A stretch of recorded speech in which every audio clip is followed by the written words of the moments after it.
Wow, it's not easy to dive in a cold lake like this in the middle of the winter, but it's so beautiful below the water, even if it's not for everyone. And by the way, not every watch is adapted for this kind of situation. My name is Gianfranco Ritschel. I would like to introduce you deeper in the beautiful world of diving watches. But don't let it do it here. Let's go in the world to do it. Come with me.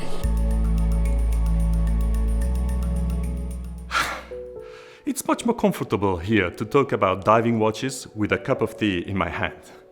But what about you? Will you dive with your watch on?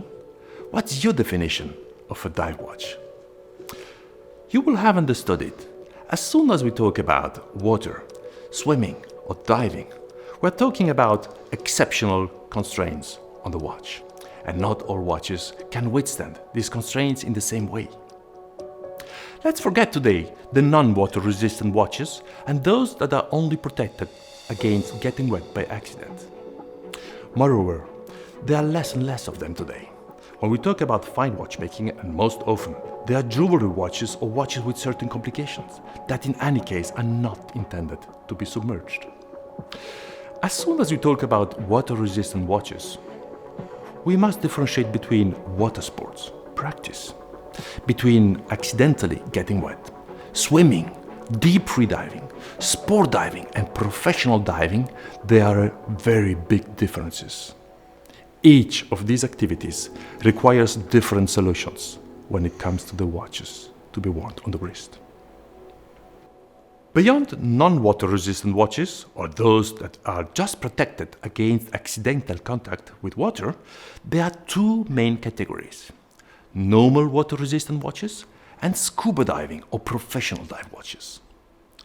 Let's begin with the first one, the normal water resistant watches, the one we wear every day. They represent the vast majority of watches and they must already satisfy very demanding criteria in order to bear this title. In particular, to resist a pressure equivalent of a depth of 20 meters, 66 feet below the water surface. This allows us not only to swim on the surface, but also to really go down to this depth. This is clearly specified in a new standard that I will present you later. But in fact, do you know what happens when we submerge ourselves or when we submerge a hollow body below the surface of the water? Let's look at this together to better understand what we are going through and what a watch goes through while doing this. Let's dive. If we are on the beach at the sea level, we are subject to an air pressure called atmospheric pressure. This is 1 bar at beach level. The bar, or atmosphere, being the measure of a pressure around the body. On the beach, the watch inside will also have the same pressure of 1 bar as outside, so there is no overpressure at the moment.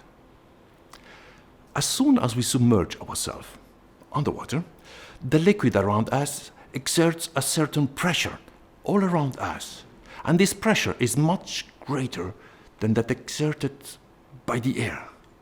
It increases by 1 bar every 10 meters. Under this pressure, all hollow bodies, those containing air, will be compressed and their volume will be reduced the deeper we go. As you can see, the inflated balloon compresses as we go deeper down. Its volume will be much smaller after a few dozen meters. Fortunately, it is flexible and can be easily adapted. By the way, the same thing happens with our lungs if we don't breathe air from our diving tanks. But unfortunately, the case of a watch is not flexible, so it has to withstand this external pressure. How can we better understand what this means? Let me show you. Already at the depth of 10 meters, the pressure will be 1 kilogram per square centimeter. Imagine to put a bottle of 1 liter, well filled, on the nail of your little finger, like this. But not enough. For every 10 meters of additional depth, you add the weight of 1 bottle. Can you imagine that? Painful. But a watch, it's rigid. It has a rigid case and will try to resist this pressure.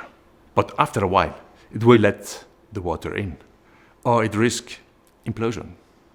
Yes, especially the crystal, the gaskets, the crown, and the case back are critical parts to have to withstand the overpressure. That's why the entire construction must be designed to withstand external pressures, from the fixing of the bezel to the crystal, which must better resist, the case itself, the crown, and the case back, of course. All these elements must prevent damage or water infiltration. Using, for example, gaskets that will be placed between the different components, which look like this here, or this one. Well, you understood it.